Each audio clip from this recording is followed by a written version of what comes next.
The old brick bungalow on Willow Avenue had been my sanctuary for the past 4 years. It wasn't just a house, but a living memory of Grandpa Alistair. I remember the day he left it to me.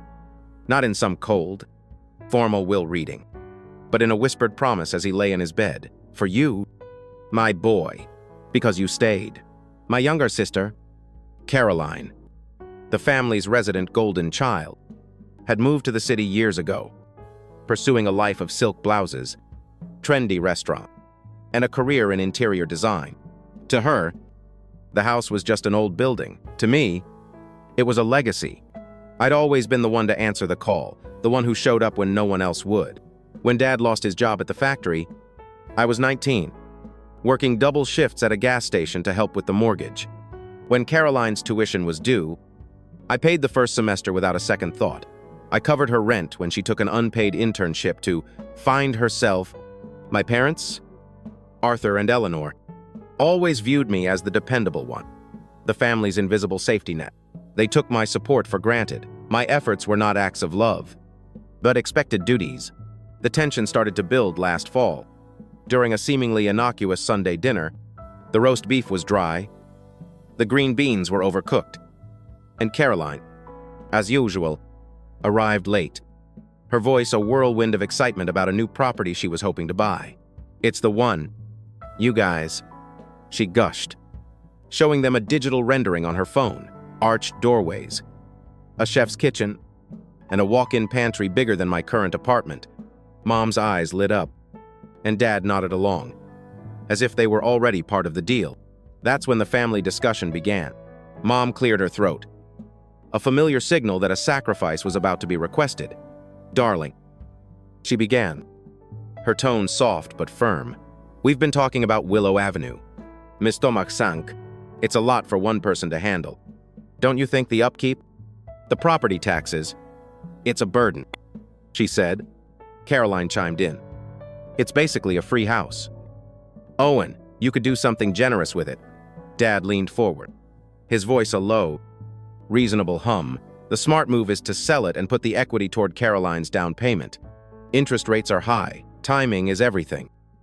I just laughed, thinking they were joking. "Grandpa Alistair left that house to me. I live there," I said, a little too loudly. The laughter died, and Mom's face hardened. "Stop being so selfish. Owen, that house isn't just yours. It's a family asset. Either you help your sister, or you're not my son anymore." The words hung in the air, cold and unforgiving. For the next few weeks, I was bombarded with demands. Texts in the family chat with no question marks. Only commands. "Don't forget the house key Sunday. Realtor needs to measure windows. 2 o'clock sharp." There was no asking, just a plan already in motion. On Thursday, Mom showed up with blue painter's tape, marking off imaginary flaws. On Saturday, Dad arrived with a tape measure, walking through the living room as if it were already Caroline's. Sunday morning, Caroline herself waltzed in, phone in hand, saying, "When you sell, you have to knock this wall down. It has to be open concept." That night, my world shifted. I changed the locks. When Mom showed up the next morning, her tears were a mix of rage and disbelief. "How could you be so cruel? Houses are just boxes," she sobbed. But Willow Avenue wasn't a box to me. It was the last place my grandfather had remembered my name. It held the echoes of our shared moments. The scent of motor oil in the garage, the worn workbench where he taught me to mend things. I knew I needed a strategy, a way out of this emotional hostage situation, and I knew exactly who to call. Part 2, I knew I needed a lifeline, someone outside of this twisted family dynamic. My thoughts immediately went to Aunt Nora, Grandpa Alistair's estranged younger sister. She and Mom hadn't spoken in years.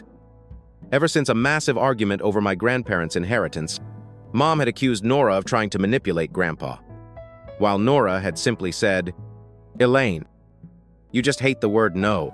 It was a conflict I'd watched from the sidelines. And now, it felt like the only way forward. We met at a small diner off the highway, the kind with sticky tables and bottomless coffee. Nora slid into the booth, her hair a rebellious shock of white, her eyes as sharp as ever. She listened patiently as I recounted the family's demands, the emotional blackmail, and the audacious assumption that my home was theirs to sell. I showed her the texts, the marked-up photos of my living room, the way they'd already started treating my house like a construction project. When I finished, she didn't mince words. Your mother hates the word no. Arthur avoids conflict. And Caroline, she thinks every wish is a need. They see you as a resource, not a person, she said, her voice low and steady. So, what do you want? Owen. He swallowed hard, the coffee suddenly bitter. I want peace, I said, the words feeling foreign and fragile.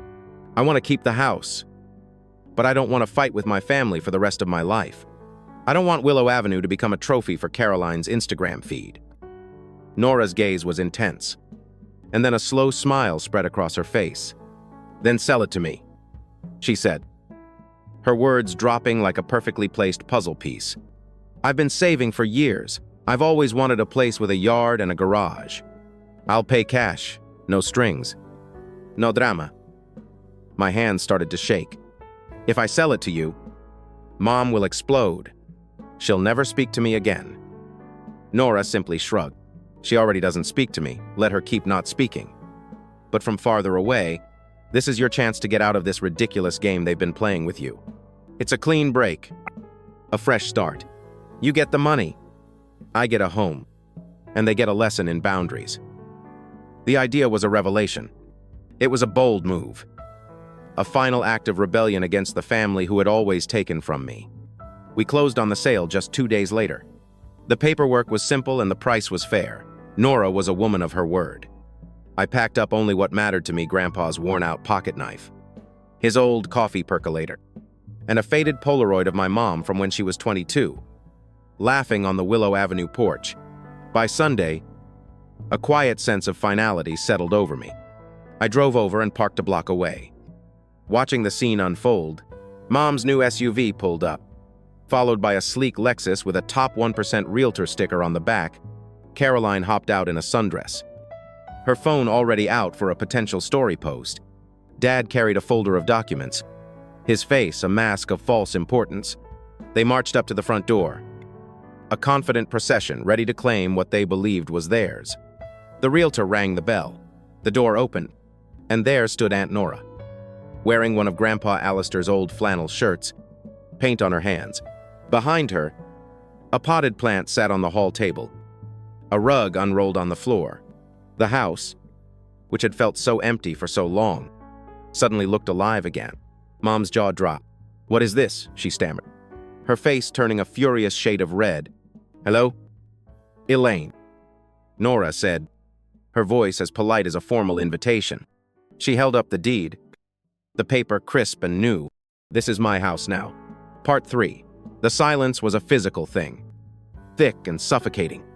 As Nora's words sunk in, Caroline's jaw dropped, the perfect smile she had so carefully plastered on her face crumbling. "You sold it to her!" she shrieked, pointing at me. I stepped out from behind Nora's SUV, the late afternoon sun glinting off my car's window. My voice was calm, almost detached. "I did. It's done." Mom's face was a study in betrayal. She pointed a trembling finger at me, the lipstick a stark red slash against her pale skin. "You betrayed us," she accused, her voice shaking. "You turned your back on family." I reached into my pocket, pulling out the faded Polaroid of her. I looked at the laughing young woman in the photo, and then back at the furious one standing before me. A lifetime of resentment seemed to bridge the gap. "No, I didn't," I said, my voice steady. I ended the manipulation. Grandpa left this house to me because I stayed. I decided it ends here. Dad, ever the mediator turned enabler, tried to salvage the situation. After everything we've done for you, this feels unfair. Owen. Unfair, I scoffed. Is it unfair when I paid for your car repairs, when I covered Caroline's student loans, when I canceled my own trips because you needed me again? This isn't unfair? Dad, it's a consequence. Caroline, sensing the tide turning, let out a desperate, childish wail. I needed that house. Nora crossed her arms, a small smile playing on her lips. You don't need what was never yours. Dear. With that, she simply closed the door. The sound a soft, final click. The porch light, which had been off, blinked on behind her, illuminating the shocked, frozen tableau on the lawn. The fallout was instant and brutal. Over the next 48 hours, my phone became a relentless noise machine of missed calls, 37 in total. My parents' friends, my cousins, even distant relatives I hadn't spoken to in years, were reaching out. Mom took to Facebook, posting passive-aggressive updates about children who value money over blood and ungrateful sons who abandon their own. Caroline, in a moment of utter disbelief, sent me a Venmo request for $105,000, with a note that read, "House fund." I declined it without a second thought. There was no anger, just a clean, quiet finality. I was no longer their automatic teller machine. I was just me. And for the first time in my life, that felt like peace. A week later, I received a group text. Family meeting. Everyone at the house tonight. I almost ignored it. But something in me snapped. I wanted to see their faces, to witness the fallout of my rebellion. When I arrived, the house looked like a postcard, a wreath on the door, windows glowing. This time, I didn't knock. They were all there. Mom, her face blotchy and pale. Dad, pacing by the fireplace. Caroline, sprawled on the couch, scrolling through her phone. Owen. Mom cried, her voice strained. This has gone too far. We're family. We don't turn our backs on each other. You did, I said, and the room went silent. Part 4. The room froze. The air was so thick with unspoken tension it was hard to breathe. The moment you shut me out on Christmas Eve. The moment you all laughed about me behind my back. That's when you turned your back on me, I said, my voice cutting through the quiet. That's not true. Owen, my mom whispered, her eyes wide with feigned innocence. I knew this moment would come. I'd been preparing for it. I pulled out my phone, found the video I'd recorded, and hit play. Ethan's voice crackled from the speaker. Atini.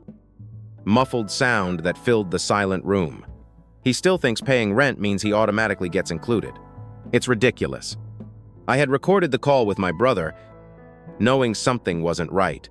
I'd captured the final conversation when they locked me out, when he forgot to hang up and I heard his cruel, dismissive words. The color drained from my mom's face. Dad's jaw clenched. And Caroline, who'd been so sure of her power, jumped up, stammering. I didn't mean it like that. You know, I didn't. You meant exactly what you all think. I cut in, my voice low and steady. I was never a son. I was never a brother. I was a wallet, and I'm done. My dad, the quiet one, the one who always avoided conflict, finally boomed. You think you're better than us because you have money, is that it? No, I said, a cold clarity settling over me. I don't think I'm better. I think I deserve respect. But I'll settle for peace. My mom's voice broke. We love you. Owen, you can't just walk away. I looked at her, at Dad's clenched fists, at Caroline's twisted scowl, and for the first time in my life, I felt nothing. You don't love me, I said, the words feeling like a final release. You love what I can do for you. Me, I was just convenient. I turned and walked out, leaving the stunned silence and the echoes of my words hanging in the air. No one followed. Weeks later, a neighbor, Mrs. Albright, caught me by my mailbox. Did you hear? She whispered. Your parents lost the house. Your dad couldn't keep up with the mortgage. I nodded, my heart unmoved. Yeah, I heard. I had heard through the grapevine that my dad was now working as a grocery clerk, a humbling fall from grace. I didn't wish them ill, but I didn't wish them well. Either. I was just neutral, the final straw, the one that proved my decision was right. Came in a text from my mom. We lost everything. It read, Caroline won't even speak to me. Please. Owen, we were wrong. Come home. I stared at the words. My thumb hovered over the screen for a long moment. Then, with a quiet certainty, he tapped to delete. There was no anger, no guilt, just a clean, quiet freedom. The text, the pleas, the promises, they all felt like a foreign language. For the first time in my life, I wasn't drowning. I wasn't their automatic teller machine. I wasn't their sponsor. I was just me. And that felt like peace. Part 5. My parents told me to sit at the corner table during my dad's birthday after I flew 9 hours and paid for their hotel. My sister smirked. No one actually likes you. They just feel bad. My mom nodded. You're not even supposed to be here. Last spring, I flew from Vancouver to Toronto. A 9-hour flight with a 2-hour layover for my dad's 65th birthday. The round-trip ticket cost me over $1,000. I also covered the hotel bill, 3 rooms at a downtown hotel for over $1,500. My sister, Glada, had promised she would handle the restaurant booking. When I landed, no one met me at the airport. There was no welcome home text, no message, nothing. I just told myself that family was chaotic. But the weirdness started the moment I checked in at the hotel. The clerk asked, "Room 607. Right. All paid by Ethan. My parents, standing right beside me, looked surprised, as if it hadn't occurred to them that I was footing the bill. I swallowed my annoyance, reminding myself, it's Dad's birthday, don't be petty. I dropped my bags and changed into a nice blazer. The dinner was at a trendy Italian place downtown. I had confirmed the reservation myself weeks earlier after Clara forgot to finalize it. 10 people, a private section, and a prepaid deposit of $900. When I walked in, the hostess led me toward the back. Everyone was already seated at a long table under a sparkling chandelier. Clara raised her wine glass, a small smirk on her face, and pointed to a single empty chair shoved near the swinging kitchen door. "That's you." "Ethan," she said. I laughed nervously. "That's the only seat." Mom didn't blink. "Well, we didn't know if you were even coming. You didn't reply in the group chat for a few days." I confirmed my flight twice. I said, a wave of heat rising in my chest. Clara leaned back in her chair, a smug smile on her face. "Don't act so surprised. No one actually likes you. Ethan, they just feel bad for you." The room went silent. Forks froze in midair. Then, my mom, with a slow nod of her head, said, "You're not even supposed to be here." The words hit harder than I could have imagined. For years, I had been the family's invisible ATM, the one they called when they needed money or a favor, but never the one they truly included. He swallowed hard, stood up, and raised my glass. "I need 20 seconds, I said loudly, and every table around us went quiet. I counted out loud. 5 seconds. My cousin, Liam, slowly lowered his phone. 10. My uncle shifted uncomfortably in his seat. At 20, my mom's hand froze on her wine glass. She whispered, "It's true." I told them everything, about how, at 19, when Dad lost his factory job, I picked up double shifts at the gas station to wire $600 home every week. How, when Clara's tuition at Western University was overdue, I paid the $4,200 for her first semester. I told them about the car repairs, the emergency dentist bills, and the endless stream of money I had sent to keep them afloat. I had the receipts, literally, screenshots, transfers, and credit card statements all saved in a folder on my phone. "What are you doing?" "Keeping score, my uncle." Rob. Scoff. Note at first, I shot back, but gratitude expired a long time ago. I set down a folded printout from my blazer pocket, 30 pages stapled together. A digital graveyard of my generosity. I flipped to a random page. July 2021, $3,000 for Clara's birthday trip to Bali. Promised to split it, never saw a dime. August 2022, $850 for Mom's emergency dentist bill. Never reimbursed. Clara's face turned red. That wasn't my fault. She stammered. March 2023, Mom was stuck at the salon because she couldn't pay. I wired $820 while you were getting highlights and sipping lattes. I looked at them all, my voice steady. And tonight, after I flew 9 hours and covered over $2,400 in hotel rooms and deposits, you stick me by the kitchen door and tell me I'm not supposed to be here. Part 6. Silence. The only sound was the clatter of plates from the serving staff. My dad, ever the one to avoid a scene, finally snapped. Enough. Ethan, you're embarrassing yourself. I laughed. A sharp, bitter sound. Embarrassing myself. I've spent my whole life covering for this family while you all let Clara play the golden child. And now that I'm calling it out, I'm the embarrassment, no one answered. So, I set the printout down on the table in front of Dad. That's every dollar I've spent on you in the past 10 years. Nearly $47,000. Keep it. Consider it my goodbye gift. Mom's voice cracked.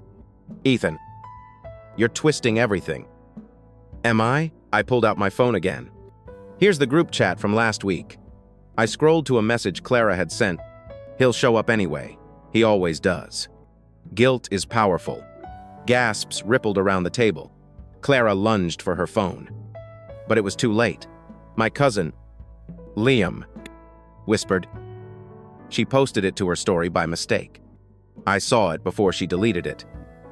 Clara went silent, her face a mask of shame and fury. I raised my glass one last time. Happy birthday. Dad, enjoy the bill. It's in your name this time. Then I drained the wine, set the glass down, and walked out. No one followed. The next morning, my phone lit up with over 30 missed calls and dozens of messages. Voicemails from every branch of the family tree. Not one of them an apology. Not one mention of the money I had spent on them. Instead, they were filled with accusations. You ruined the night. You embarrassed us. You made your father cry. I didn't reply. Instead, I checked out of the hotel, upgraded my flight to business class, and flew back to Vancouver. For the first time in years, I felt light, free. The air in the city felt cleaner, and the sky seemed a little bluer. A month later, a text came from my cousin.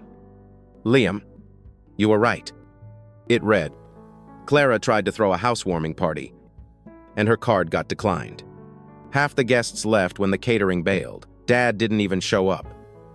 And then, the kicker, a message from my mom. Your father's health is suffering. We need your help. Ethan. I stared at the words, my thumb hovering over the screen. But then I remembered her words. You're not even supposed to be here. So I deleted the message. She was right. I'm not supposed to be there anymore. And for the first time in my life, I don't want to be. I am at peace. Story 2. We're getting a divorce. Pack your clothes and get out. Everything we acquired during the marriage is registered in your mother's name. You have no rights to anything. Get out. My husband declared and kicked me out of the house with our 2 children. I left. But my husband couldn't imagine what I would do to him next. Before continuing, subscribe to the channel and leave any comments. Your support helps us grow the channel and share even more stories with you. Enjoy listening. When Fyodor and Tasya got married, there was nothing special in their lives. No rich relatives. No devoted partner. Just a small one-room apartment with peeling wallpaper and a creaky sofa that barely fit the 2 of them. But Tasya found all this laughable. She believed everything was still ahead of them. Every morning began the same way. Fedya grumbled that the kettle was making a noise like a plane taking off again. And she, laughing, brought him a mug of instant coffee and a sausage sandwich. The kitchen always smelled of something simple. It might be fried potatoes, or yesterday's soup, or the fresh bread they bought at the kiosk near their house. Well, my general, are you ready for some hard work? Tasya would tease her husband as he put on the shirt she'd ironed the day before. Where else would I go? He would reply with a slight smile. Things wouldn't work out on their own. She loved their morning conversations. Brief, slightly sleepy, but so genuine, and always tried to say something encouraging, as if his whole day depended on her words. Fyodor had started a small business back then, tiny, but his own. He supplied building materials to small clients. negotiated with them himself, drove them himself, and delivered them himself. Sometimes he'd return late at night, tired but with a sparkle in his eyes. And then he'd sit next to his wife in the kitchen and share his plans. Just another 20 orders. And he'd be ready to expand. I told you everything would work out. She listened, nodding, and believed every word. Tasia also had a job as a secretary in a private company. And at that point, she and Fedya were earning about the same. When their first child was born, Fedya suggested, "Thank you. Listen, maybe you should quit your job. I'm managing. My income is growing. And you'll be home with the baby. It's more peaceful this way." Tasia froze. She was sad to quit her job, even though she didn't love it. But it was still her contribution to the family budget. But she looked at her son, then at Fedya, and agreed. Okay. The main thing is that it's not hard for you alone. And from then on, her world centered around her home, her husband, and their child. She quickly got the hang of it, learning to cook soup while holding the baby, and wash diapers at night so everything would be clean by morning. Sometimes, when Fedya was overwhelmed with work, he'd ask her to come to the office to help with the paperwork for orders, and the two of them would sort through them late into the night. Sitting at the old desk, Tasia was proud of herself then, feeling like she was contributing to the common cause, like she wasn't just a wife, but a true assistant and partner. "You're my gold," Fedya said, kissing her on the top of her head. "Without you, I would have lost everything long ago." Gradually, business picked up, clients increased. The office moved to a larger space. Fedor hired assistants. And for the first time, they stopped living paycheck to paycheck. The birth of their second child cemented Zatasia's role as the keeper of the home. She no longer interfered with the company's affairs. She had neither the strength nor the time. Breakfast in the morning, then a walk with the children, kindergarten, the clinic, and extracurricular activities. The household chores never ended. But she even enjoyed it, although she sometimes felt like she was spinning like a squirrel in a wheel. The fatigue was forgotten. It was worth hearing the children's laughter and immersing herself in her husband's arms. Fyodor was coping. He brought home money regularly. The family wanted for nothing. Tasia was grateful for the way things had worked out. She thought things couldn't get any better. Sometimes, though, she caught herself thinking she'd completely lost track of how her husband lived at work. If he'd told her everything in detail before, now he shared only the general outline. "Everything's fine. Don't worry. I'll figure it out." Tasia didn't insist. If it's fine, then it really is fine. Why burden each other? She has children. He has work. But otherwise, everything seemed rosy. So rosy that Tasia couldn't even imagine that one day this smooth, well-oiled life could go downhill. But, as often happens, it's precisely at those moments when a person thinks everything is perfect that fate is already preparing a new twist. It was an ordinary morning. Tasia made porridge for the children, woke them up, and sat them down at the table. Fyodor, in his usual hurry, poured himself some coffee, picked up his phone, and paced the kitchen, typing something. She didn't pay any attention to it. Well, work. He's always on the phone with clients, suppliers, and employees. When the kids ran into the room and Tasia started clearing the table, he looked at her and let out a loud sigh. "Tasia, we need to talk." Her heart sank. Usually, such words didn't bode well. "What happened?" she asked cautiously. Brushing crumbs off the table, Fedya answered evenly, even coldly, as if he'd been preparing for it in advance. "Tasia, I've decided we're getting a divorce." Tasia's spoon fell from her hands. What, she asked, hoping she'd misheard. "We're getting a divorce," he repeated firmly. "You and I are different people. You understand, I need a different status. A different level." Something inside Tasia seemed to snap.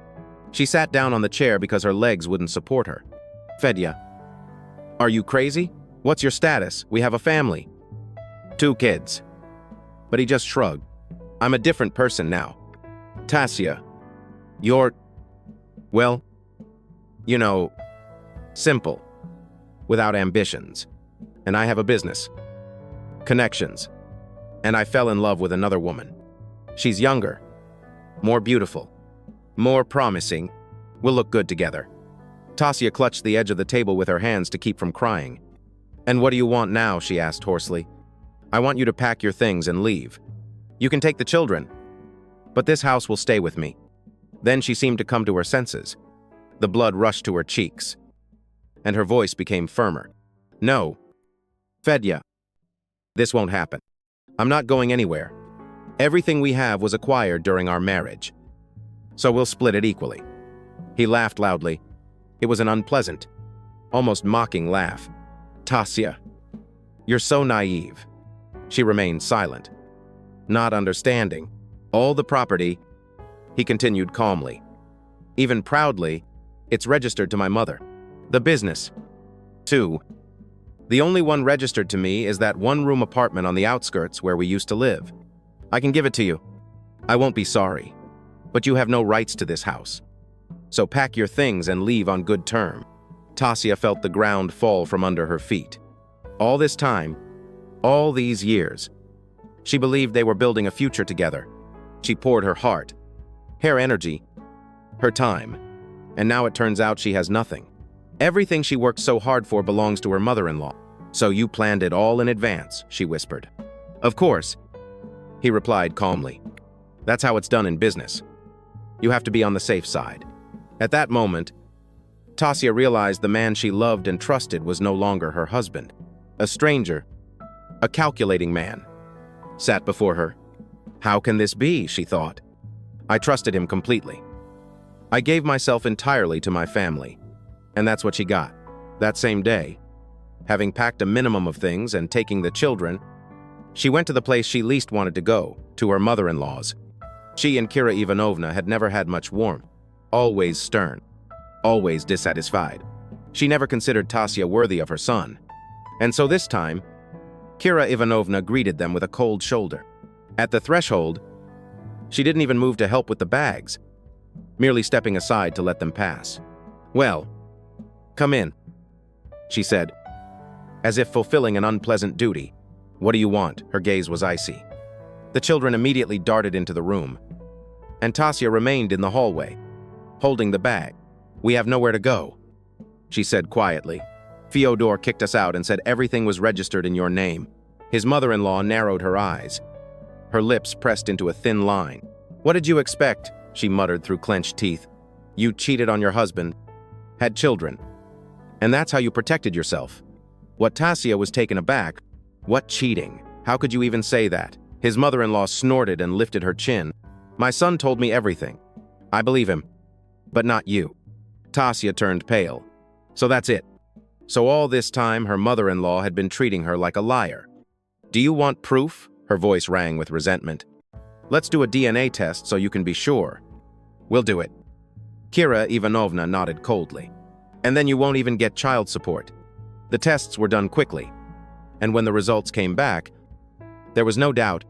Both children are Fyodor's. Kira Ivanovna held the paper in her hands, her expression stony. "Well," Tasia couldn't take it anymore. "So there you have it. I didn't cheat. I lived for my family. For him," she snapped. And, as if a dam had burst, she began speaking hurriedly and haltingly. "I didn't sleep at night. Raising the children, cooking, washing, cleaning, ironing. And then I went to your son's office to help him. I worked as hard as he did. We built everything together. Everything." She clenched her fists. "And now I'm left holding the bag because he suddenly decided I wasn't up to par." Kira Ivanovna listened without interrupting, only occasionally wincing, as if in pain. That evening, she called her son and demanded an explanation. At first, Fedya brushed her off. "Mom, why are you getting involved in this? I'm a grown woman." So he decided. So that's it. But Kira Ivanovna didn't back down. And finally, he confessed. "I always knew that as soon as I got back on my feet and achieved success, I'd change my wife for a more worthy one. You yourself should understand that a successful man needs a wife to match. Tasia is not a cut from the same cloth." He spoke easily, almost with pride, and this struck Kira Ivanovna most of all. She suddenly realized that all these years he had been lying to her, turning her against his wife, telling her nasty things to keep them from getting closer, while he himself had proven himself shallow, petty, and insignificant. But she didn't say it out loud. She sat silently, listening to her son confidently discuss his new life, his status, and his prospects. Very soon, Kira Ivanovna did something no one expected of her. She sold off her property, everything, her business, her real estate, even her car, and she divided the money in half. She kept some for herself and gave the rest to Tasya. "This is yours," she said, handing over an envelope with documents for a bank deposit. Everything was fair. "Why did you do this?" Tasya whispered, not believing her eyes. "Because I'm not going to live the way I did before," Kira Ivanovna replied. "As he did, so it was with him. I think we both deserve compensation. I lived my whole life for him. I thought I raised a decent man, but he lied to me, dictated his rules, and didn't even let me become a normal grandmother. He convinced me that the children weren't his. I can imagine what it was like for you to cope with the children without help. Forgive me. I'm sure you'll continue to cope, and I'll start my life from scratch." Indeed. Soon my mother-in-law moved to another city. She had a man there for a long time, with whom she corresponded and met secretly, but she couldn't bring herself to tie the knot with him. Her son was against it, and now his opinion didn't matter to her. Tasya, having received the money, also moved. She wanted a fresh start, far away from the pain and deception. There, in the new city, she bought a cozy apartment and enrolled the children in school and kindergarten. Gradually, life returned to normal. Fyodor, however, remained in the same one-room apartment registered in his name. It was old, cramped, with a peeling kitchen and a rusty bathroom. That was all he had left. And now he had to pay child support. His young companion quickly lost interest in him, realizing he had nothing left. She packed her things and disappeared as quickly as she had appeared. And then he began trying to get Tasya back, calling, writing, begging Tasya. "Let's try again. The kids need a father." "No, Fedya, you've made your choice. Live with him," she said calmly and hung up. Life had put everything in its place. Tasya, having endured betrayal and pain, had found strength and self-confidence. Kira Ivanovna had also found happiness. And Fedor was left alone, his dream of status shattered and empty-handed.